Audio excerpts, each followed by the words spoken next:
South now. I sailed in most boats, and Yeah. I was in different things during the war. I finished my service time out in Burma, Rangoon, and I was shipped to come home via Colombo, Ceylon. It was Ceylon then, and we got a passage home in the HMS Colombo. No. They sent for her at that, what they call it, job, at South America, where they chased The Bismarck? Rio. Pardon? The River Plate? Plate. Yeah. And she was just a bit too late getting there. And the German sank itself, didn't Yeah, he? that's right, yeah. And anyway, we were due to go up. Scharnhorst, was it the Scharnhorst? Bismarck? No, earlier than that. Graf Spee? Spee. That's it, yeah. And anyway, they sent for this one of ours, the nearest she was, and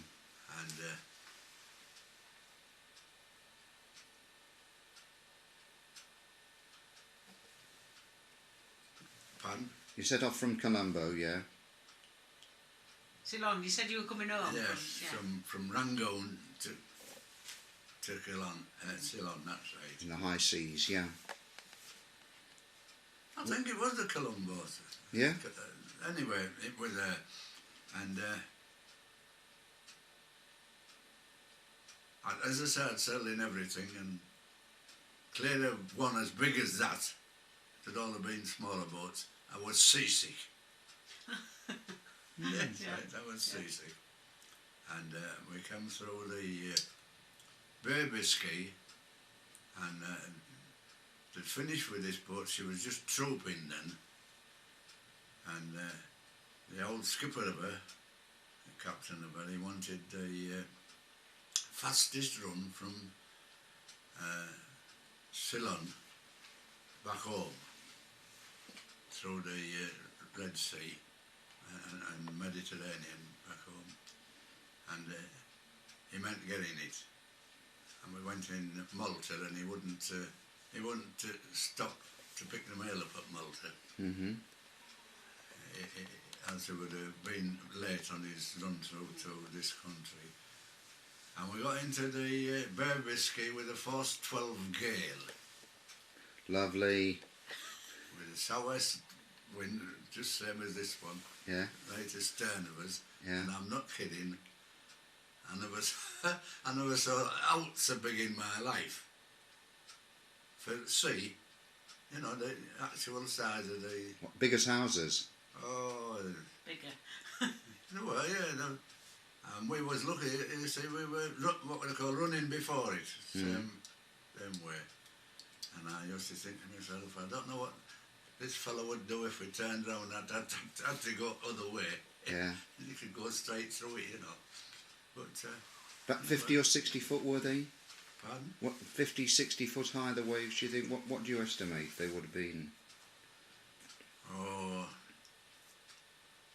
They would be well above 45. Yeah. Mind, the point was, there's been a programme on here just lately about all these... 100-foot waves, yes, the 100-foot waves, yeah. They're breaking waves. Right. You see, all them, what normal and ordinary waves, what these are talking about, one breaks on top of another. Yeah. Sort of, you know, it never breaks and tops. What we call topping. They never top, not these. Yeah. Only these extraordinary big ones that do, like the tsunamis. Yeah. To talk about on the telly. And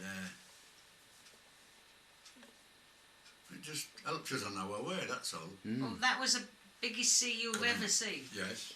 So bigger than when you'd been out at Whitesea even. Oh, yes, yes. Well, you see, coming through the Bay of Biscay, it was all on the same North Atlantic. You see, you carried the North Atlantic right away from the Russian coast and the White Sea, right away down. Yes. So But I mean, you'd been fishing before war, and yet it was coming home from war that Oh yes, you yes. encountered the biggest sea you'd seen. Yeah. Yeah. 3 weeks at sea and 36 hours in dock. And Some of the chaps never got home. good. They left the ship when it came in, straight in the dock, and in anybody's house through the night for next day, and then they were going down on the dock next day to pick the money up, and that night, same as I say, they didn't get home that night for drink again, and the ship's husband was raking them up next morning from all the doss houses and such as that for sea. Some of them never even got home. That was hectic for them. They could put their hand to anything, these chaps. Half of them were fishermen, other half were labourers and any sort of job. I mean, they had to have the boats to go in, and they went in these sailing cobblers up the beach in the empty boat, pull the boat ashore onto the beaches, fill them with this gravel or sharp sand, brought it back and dumped it in the harbour for the local council. They sold it to the council. Now then, it was a summertime job really, was that. It had to be fine because you had to go in between the rocks, you know, to get right up the beaches. And summertime, I thought, well, the boats went on the beach taking passengers out, you see, most of them. Then we used to have the coal boats used to come here. And all the coal that came into the town came in on these coal boats and was took from the pier up to the station, where later it came by rail. Yeah. But that time of day, it came by boat. And all these, most of these chaps, because they were good with the shovels, you know, they used to land this coal on the middle pier. Yeah. And they had their own gangs, and we had two boats a week regular that I can remember coming anyway. And there were a firm, I can only remember one and all. It was called the Mary Aston, and that was the name of the firm. I know there was another one. I think it was Captain Aston, but I wasn't sure. But this one was the Mary Aston, and when it was landing coal, we knew all these chaps when we were kids. You know the piles on the pier that you did then, but there isn't many left now. Yeah. When they was landing the coal, they put it in the buckets, you know, big buckets, and heap it up, give it a push, and when it was swinging in the shore, some of this coal would fall off the bucket down between the boat and the quay. Oh, when it was low water, we used to go down on the pile, getting this coal off, Yeah. and Fetching it over. fetching it up there. And there was gangs of it used to do it. All the chaps knew it, you know, and they didn't say nothing. Didn't get bucket extra push so some fell off, you know, and it. Oh, Yeah. did it on purpose, like? Oh For the yeah, local, yeah. Oh, they were all in, and you know, knew it all. And as I say,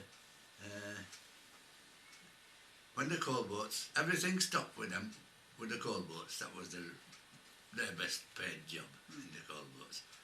And then if there was any other like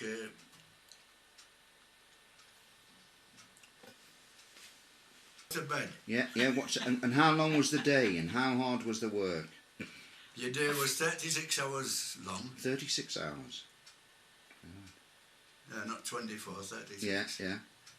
When you started fishing, you were all right. It took you 5 days to get down to the White Sea, we'll say. It took you 5 days. And we started fishing on the 5th day. We'll say you started at early morning fishing. Now, you never got another, it all depended how the fishing went. If it was heavy fishing, you were there till you got your fish catch, till you'd filled up. There was always fish there, these places, Bird Island, White Sea, and these places. There was always plenty of fish to get. And you never, it was up to the skipper anyway.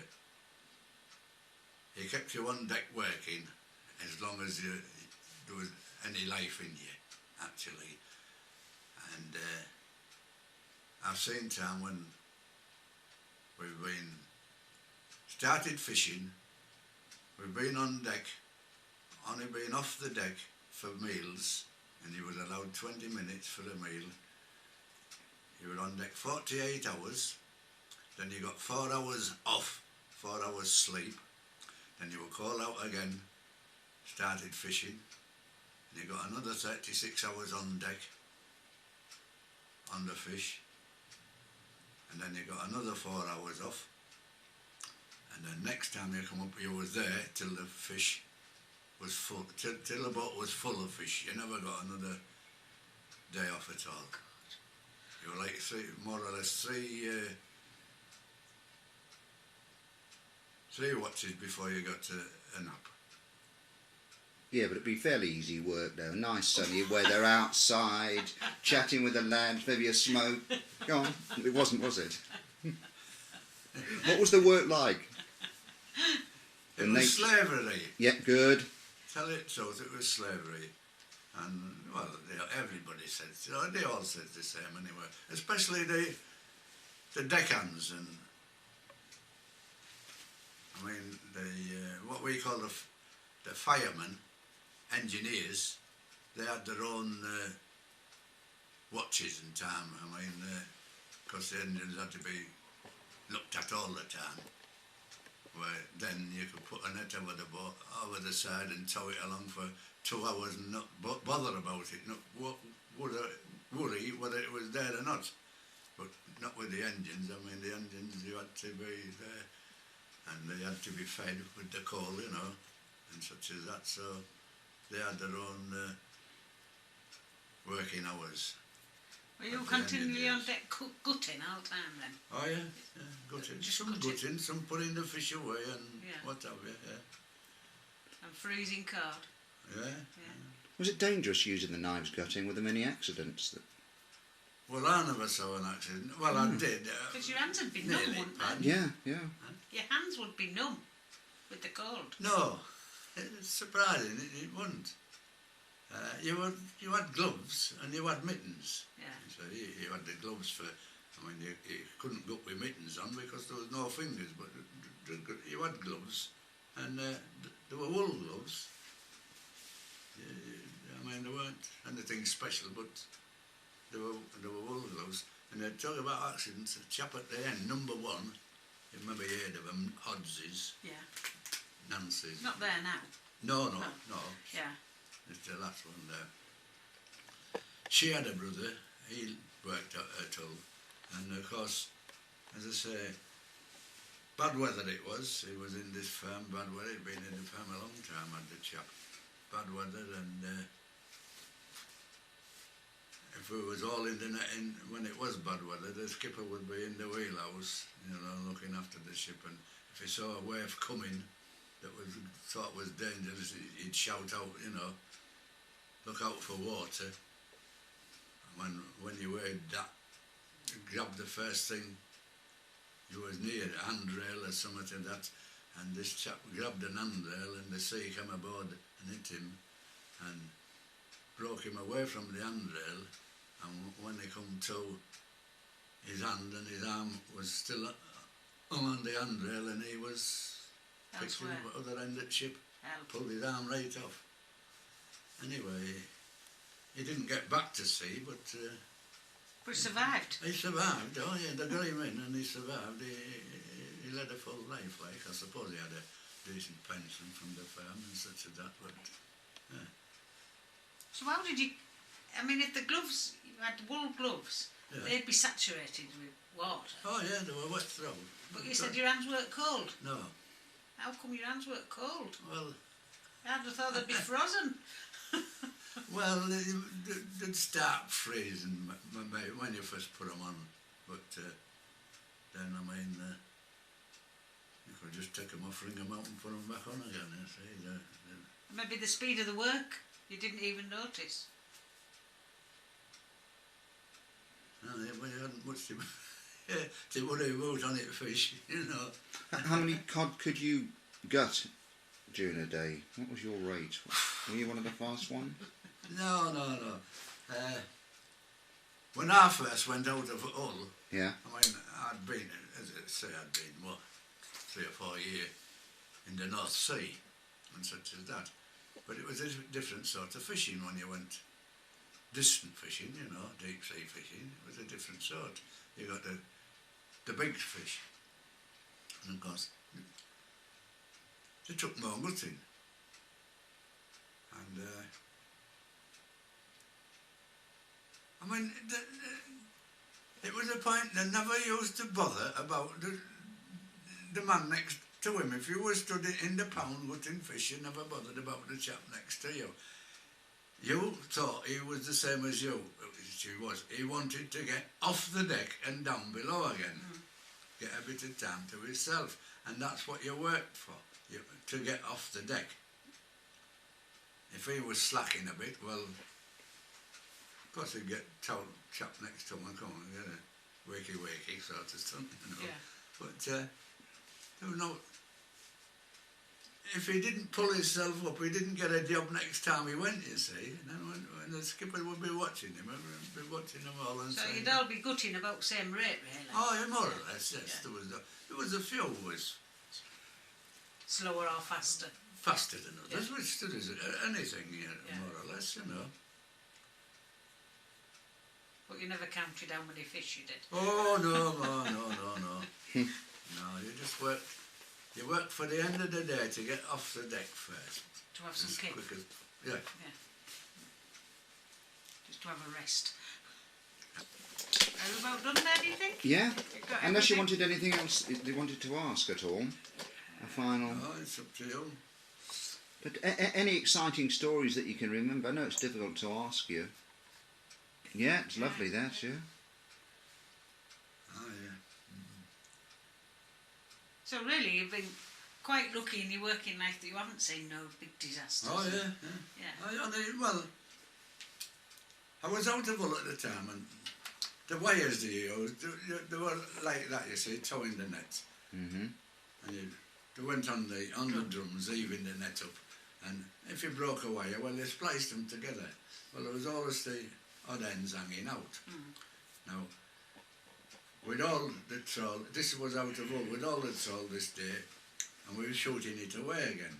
And of course the wire was coming off the winch, round the different bollards and round and through the galluses and round, and of course this wire splice went along with it.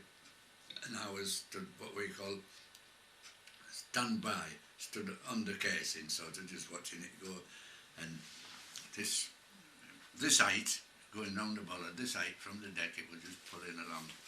And of course the slack down as they're pulling out and such as this, and the wire slacked down, and the mate was on deck, and this wire passed him, caught on his oilskin down at the bottom, tore into it, was dragging him along the deck, pulling him along the deck to the next bollard, and he would have gone round it. Well, I was doing nothing, and I thought, saw it happening, and the thing that stuck in my mind is stop him, and I jumped off the deck, down and jumped on top of him.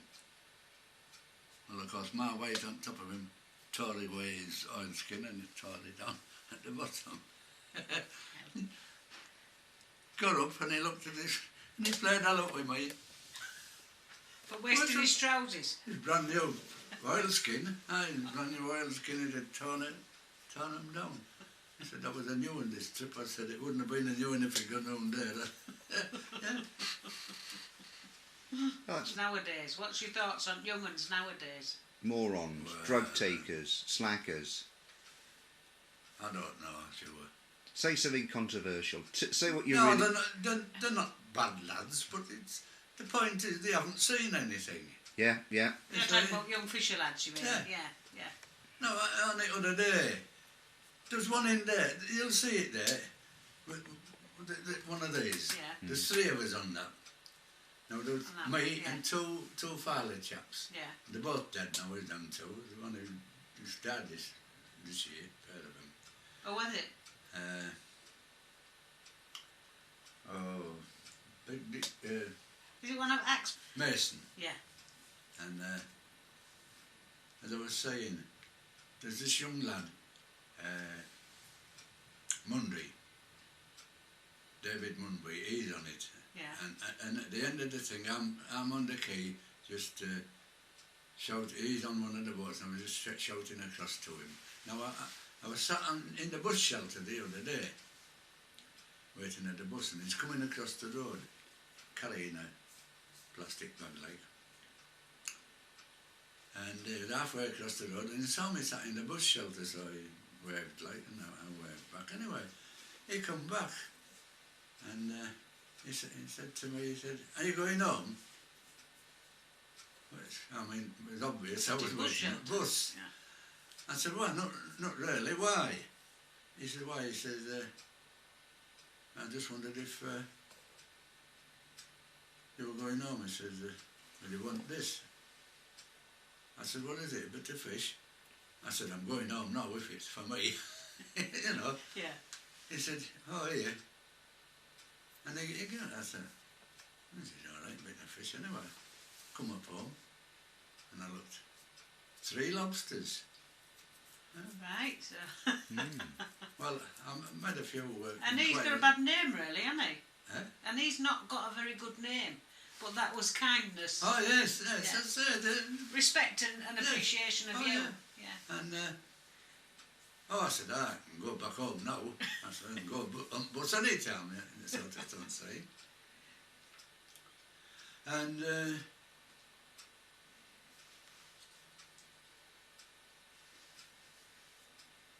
So you're not too much against all young ones now? no, but there's they not just matter don't with- know hard work, really. There's not matter with young'uns at all. No, it's just that they haven't been. I mean, Or do you blame it on government? no, you can't blame it. No. They do today, but they're not. Now the Well, drink. let's face it. There was no nightclubs and all such as that when Yeah. we were young and. And drugs. Oh well, That's a new thing. that's terrible. That I think the drug business. With that and.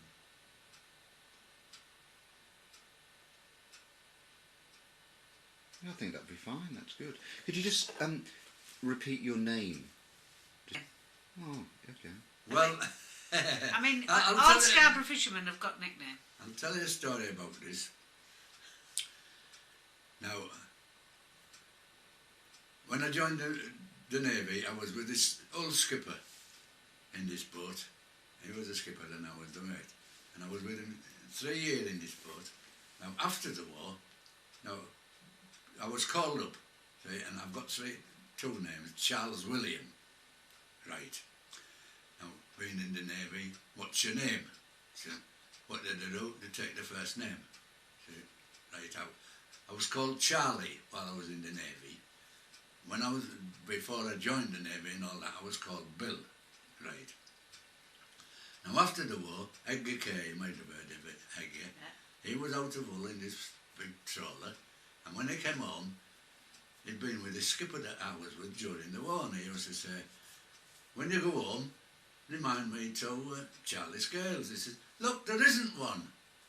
He said, "Of course there's one." He said, "I was with him 3.5 years during the war. He was with me in the same boat for 3.5 years." He said, "You've got it wrong." He said, "I was brought up with him." He says, "There's Tom, there's Mick." He says, "There's Jack." He says, there's a couple of Toms. And he says, I know him. Bill? He says, "I know him." He says, "No," he says, "there isn't one." Anyway, it was, a couple of 3 years after, we was having a drink in Nelson. And Eggy was there, and Eggy says, "Hey, while you're here," he says, "who's this merchant?" I said, what are you talking about?" He says, "Skipper of our boat." He says, "Well, he is." He says, "I've been with him, say, 4 trips now," and he says, "Every time he's mentioned, I'd have seen you, and would I remind you about it?" And he says, "I keep telling him there's not a bloody Charlie Scales."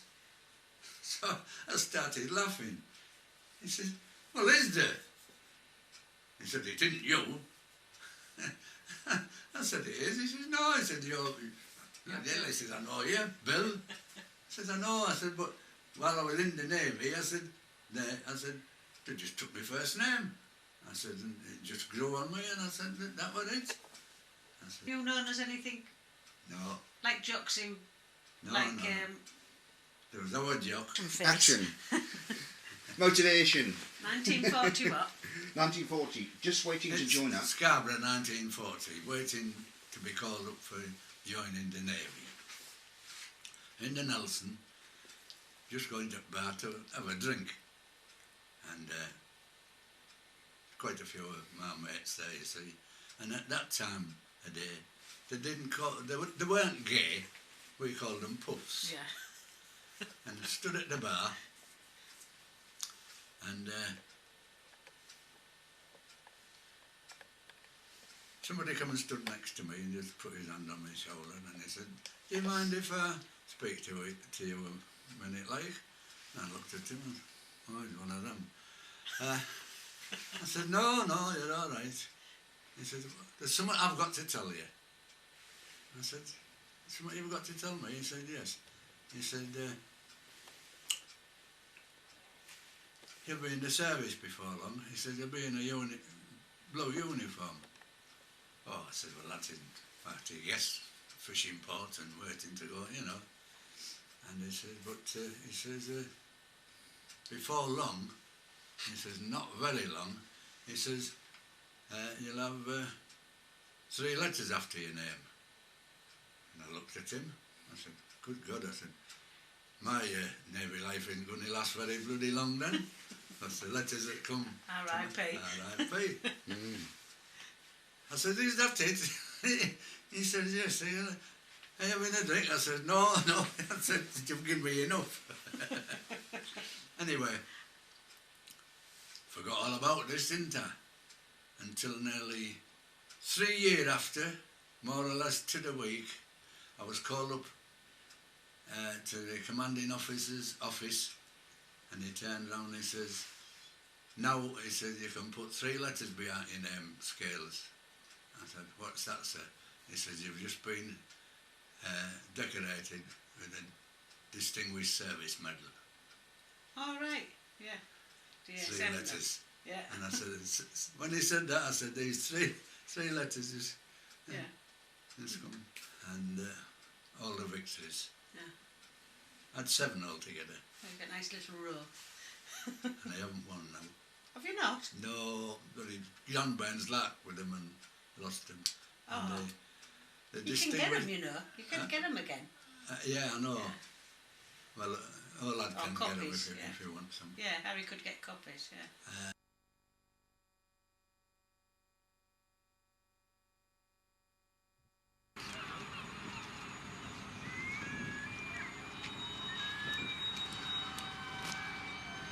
I've got it on automatic.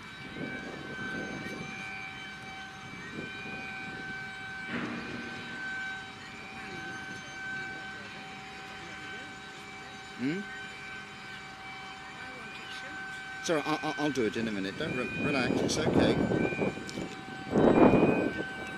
I'm just doing his face up, and I'm falling back.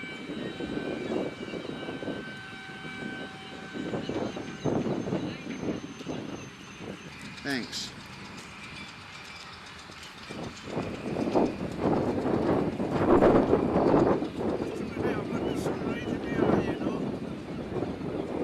That's it.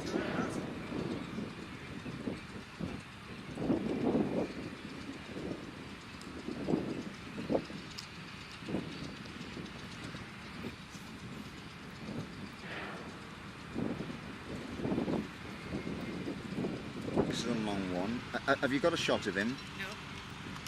I'm just standing here so I'm not too much in the sun, you see.